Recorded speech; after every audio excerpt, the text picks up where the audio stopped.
Hello, I'm Emma from mmmEnglish. In this lesson, I'll be talking about some confusing English words. Words that sound exactly the same, but are spelled differently, and they have different meanings, different uses. Words like bear and bear, roar and roar. These words are called homonyms. So quite a few of you have been asking me to create a lesson about these types of words, about homonyms, to help you to understand the difference between these words and how to use them. These pairs of words or groups of words have different meanings, and often they are completely different types of words. One's a noun, one's an adjective, one's a verb, one's an adverb. So usually the context will help you to understand which word is the right one to use, but you need to remember the spelling, which is the tricky part. So it's especially important when you're writing.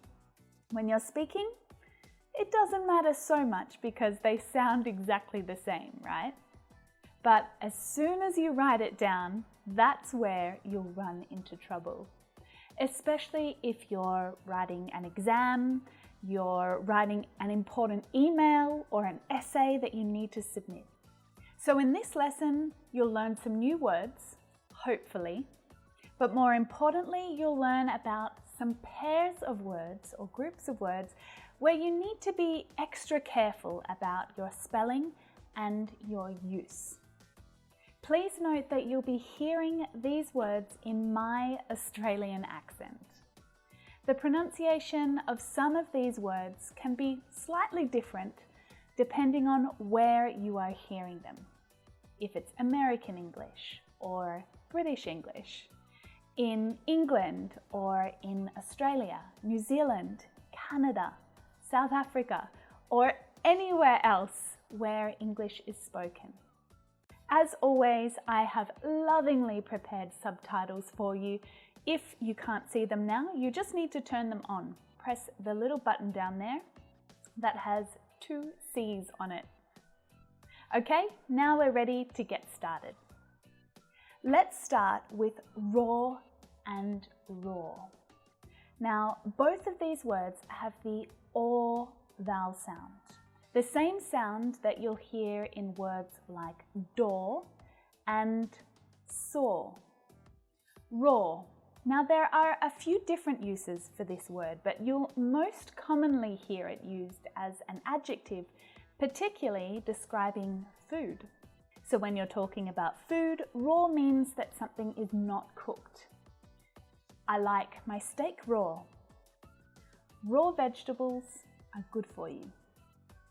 And sushi is often made from raw fish. It can also mean that something is natural and unprocessed. So for example, the table is made from raw timber.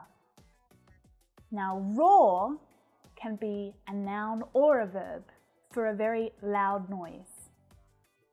A person or a crowd of people can roar in anger or excitement. If you think of a football stadium that is full of football fans and they are all roaring when their team scores a goal, it's very loud. You might hear the expression that someone's roaring with laughter, which means they're laughing really loudly. Roar is also the noun that we give to the sound that a lion makes. The lion roared. Now, there are more English homonym pairs that use this same vowel sound. It's quite a common one, actually. Words like your and your, saw and saw, paw and paw and paw, floor and floor, shore and shore. So you must be careful about how you use these words. Okay, let's move on. Bear and bear. Now, both of these words use the air diphthong sound, the the same sound that you'll hear in words like air and care and compare. Now, bare is an adjective that describes when there is nothing covering something else. Bare walls, for example, have no pictures on them. Bare land has no trees on it. Bare skin is skin without any clothing on. A bear is, of course, an animal, a noun. A teddy bear or a koala bear or a panda bear. Again, there are more English homonym pairs that use this same vowel sound, such as stare and stare, pair and pair, flare and flare, wear and wear. There, and there. These ones always used to drive me crazy at school. I was always confusing there and there. They all use the same diphthong sound again. Air, air. While these words all sound exactly the same, they have very different meanings and different uses. There is commonly used as an adverb to give more information about where something is or was or will be. I'll meet you there after school. So there is a place. It's also used as a pronoun. There's someone behind you. Or there's someone waiting for you outside. There is the possessive form of they, and it's always followed by a noun. Their car, their company, their bad luck. Note that it can also be the possessive form of a single person if you don't know if it's a male or female person. So, for example, someone left their jacket behind. There is the contracted form of they are. Words are often contracted to make them easier to say and quicker to say. So they are becomes there, pronounced in exactly the same way. There. They're hungry. They're moving to Sydney. Here and here. Now, both of these words use the ear diphthong sound. Ear. The same sound that you hear in words like ear and beer and year. Now, here is mainly used as an adverb. Wait here, I'll be back in 5 minutes. But it can also be used as an interjection, like, here, hold this. Here is a verb. Of course you know this one. I can't hear what he's saying. Can you hear that? Again, because these two words are different types of words, they'll be used quite differently in sentences. Did you hear that announcement? They told us to wait here. Another homonym pair that uses the same sound is dear and dear. So dear has quite a few different uses as an adjective, and deer is a noun, also the name of an animal. Which and which, both pronounced in exactly the same way. Which. Which is a determiner or a pronoun. Which one do you want? Which design do you prefer? Which car's the fastest? Which of you wants to go first? A witch is a woman in stories, a woman who has magical powers. She was accused of being a witch because she always wore black. Again, both of these words are used quite differently in English sentences because they're different types of words. In fact, they can even be used in the same sentence. Which scares you the most? Flower and flower. So the pronunciation here, we have a diphthong sound and the schwa sound. Ow, hour, flower. Both of these words are nouns and they're pronounced in exactly the same way. But they're quite different. Even though they're both nouns, they're quite different. One is a countable noun, flower. So if you hear this noun in a plural form, flowers, you'll know that the speaker is talking about flowers. Flower is uncountable because it's a powder, and generally powders are uncountable in English. Because one is countable and the other is uncountable, these two words are used quite differently in English sentences. To learn more about the different ways that countable and uncountable nouns are used in English sentences, check out this lesson up here. I've created a whole new lesson about uncountable nouns for you. Through and through. Now, both of these words use the oo vowel sound, the same sound that you hear in words like do and clue. Watch out for the unvoiced TH sound here. It's a little tricky when it's next to the R. Make sure that your tongue is coming through your teeth when you pronounce that sound. Through. Through is a verb, the past tense form of throw. He threw the ball over the fence by accident. Through is used in a few different ways. For example, as a preposition. Push your tongue through your teeth to make this sound.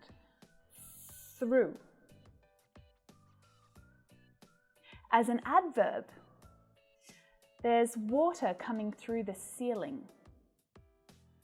And as an adjective, I'll call you when the day is through. I'm really busy right now. So there, through means done or finished. Assistance and assistance. Now, assistance is a noun. It's help or support that's given to someone. It's an uncountable noun, so it can't be plural. There's only one form. Assistance. Can I have your assistance lifting this box into my car? I asked her for some assistance because I couldn't find my seat. He needed financial assistance to start his business. Now, assistance is also a noun, but it's a plural noun. The singular form is assistant. When there is only one, it's assistant. But when the S is added, the T softens, and most of the time you can't even hear it. An assistant is someone whose job it is to help someone else. A shop assistant is someone who works in a shop and helps customers. A personal assistant is a person who helps someone else to do their job. And again, we can use these words in the same sentence. The shop assistants will give you assistance if you need it. As always, I've made a worksheet for you so that you can practice using these different words together in sentences. You can download it right here. Now, these words are so similar that it's easy to make mistakes, even for native English speakers. Every native English speaker who's watching this video or who's not has confused these words at some point in their lives. It's nothing to be ashamed of. These mistakes are silly little mistakes that often you don't mean to make, but it happens. It's just frustrating that sometimes it does happen in an important email or when you've just submitted your assignment and you realize you've made a mistake. Before I finish up this lesson, I want to tell you about an awesome tool that I use to help make fewer mistakes with homonyms. And I always recommend it to my students because it's so good. It's also really good with spelling and grammar. It's going to be your secret weapon to make sure that you don't make these mistakes again. It's my secret weapon sometimes. When I'm trying to write an email really quickly, or I'm writing YouTube comments or Facebook comments, or I'm writing a blog post. You know, sometimes I make these mistakes, especially if I'm typing really quickly. And that's life. It happens. But now I've installed the Grammarly app onto my browser. Grammarly tells you when you've accidentally made one of these mistakes, and it tells you why you've made that mistake, if you're not sure. Now, Grammarly tells you when you've made one of these mistakes accidentally. It will help you to check your spelling and tell you when you've made an error. Oops! That is exactly why I use Grammarly, just to make sure. I use it to help me while I'm writing emails, blog posts, and essays, to make sure that I know when I've made these mistakes and I can feel confident when I'm writing that I haven't made these mistakes. The great news is this app is absolutely free. Just click this link up here. I've made a blog post to help you understand why this tool is so useful and a video on how to use it. A really important tool for English students because if you don't have a teacher who's sitting next to you and telling you why you're making these mistakes, Grammarly is the next best thing. Anyway, this is the perfect tool to help you make fewer mistakes in English with homonyms or with English grammar. Well, I hope that this lesson has been helpful for you. If you would like to keep practicing with me, check out these lessons right here. If you haven't subscribed yet to my channel, come and join us. You get a new lesson every week here on the mmmEnglish YouTube channel so that you can keep practicing and improving your English. Click the red button just down there. Bye for now.